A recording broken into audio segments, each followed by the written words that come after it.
பின்னர் இயேசு தம் சீடருக்கு திபேரிய கடல் அருகே மீண்டும் தோன்றினார்.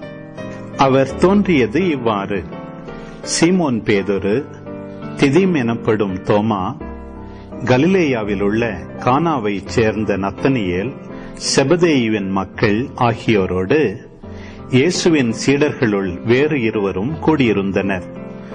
அப்போது சீமோன் பேதுரு அவர்களிடம், நான் மீன் பிடிக்கப் போகிறேன் என்றார். அவர்கள், நாங்களும் உம்மோடு வருகிறோம் என்று போய் படகில் ஏறினார்கள். அன்று இரவு அவர்களுக்கு மீன் ஒன்றும் கிடைக்கவில்லை. ஏற்கனவே விடியற்காலை ஆகியிருந்தது. இயேசு கரையில் நின்றார். ஆனால் அவர் இயேசு என்று சீடர்கள் அறிந்து கொள்ளவில்லை. இயேசு அவர்களிடம், பிள்ளைகளே, மீன் ஒன்றும் படவில்லையா என்று கேட்டார்.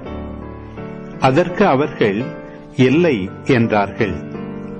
அவர், படகின் வலப்பக்கத்தில் வலை வீசுங்கள், மீன் கிடைக்கும் என்று அவர்களிடம் கூறினார். அவர்களும் அவ்வாறே வீசினார்கள். மீன்கள் மிகுதியாய் அகப்பட்டதால் அவர்களால் வலையை இழுக்க முடியவில்லை. இயேசுவின் அன்பு சீடர் அதை கண்டு பேதுருவிடம், அங்கு நிற்பவர் ஆண்டவர்தாம் என்றார்.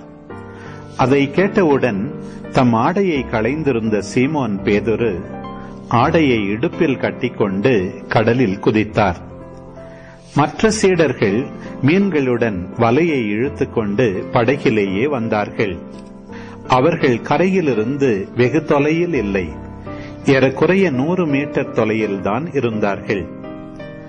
படகை விட்டு இறங்கியவுடன் கரியினால் தீ மூட்டியிருப்பதையும் அதன் மீது மீன் வைத்திருப்பதையும் அவர்கள் கண்டார்கள்.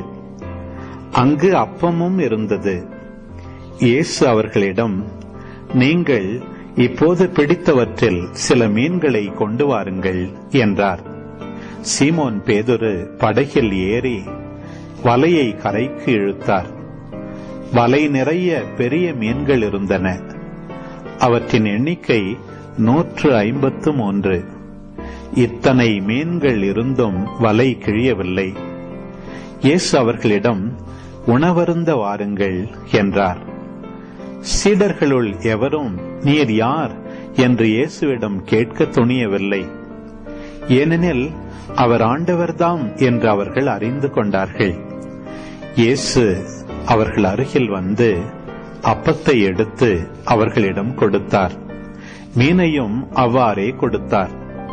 இவ்வாறு இயேசு இறந்து உயிருடன் எழுப்பப்பட்ட பின்பு தம் சீடருக்கு இப்போது 3ஆம் முறையாக தோன்றினார்.